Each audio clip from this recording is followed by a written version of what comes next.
What's up, everybody? It's Frank here again. Last week, I enrolled my son Caleb into a jiu-jitsu class.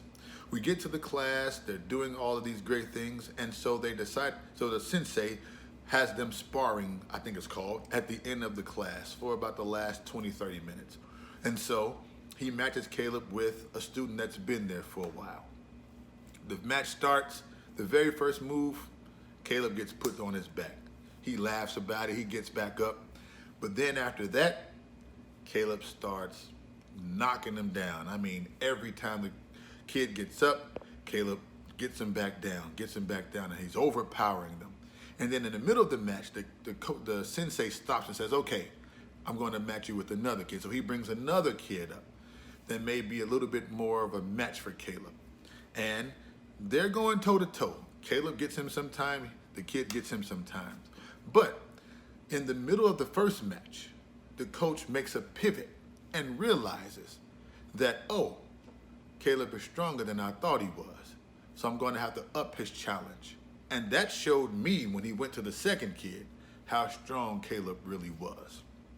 And I believe this is something that God is doing for us, that when we go into this pivot in your life, God is going to show you that you're stronger than you really are.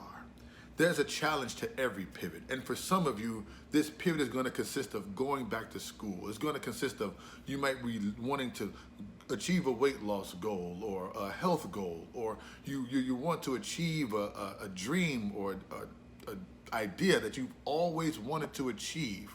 And you're looking at it now and you're realizing, I haven't been in school in a long time.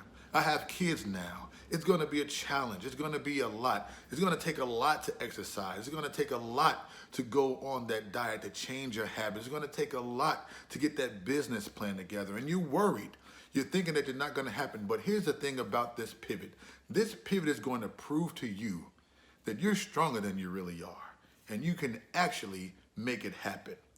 So my encouragement to you is, do not be afraid of the challenge of the pivot, because you are more than you think you are. And it's going to show you that greater is he that is in you than he that is in the world. I'm Frank, and this is Frankly Speaking.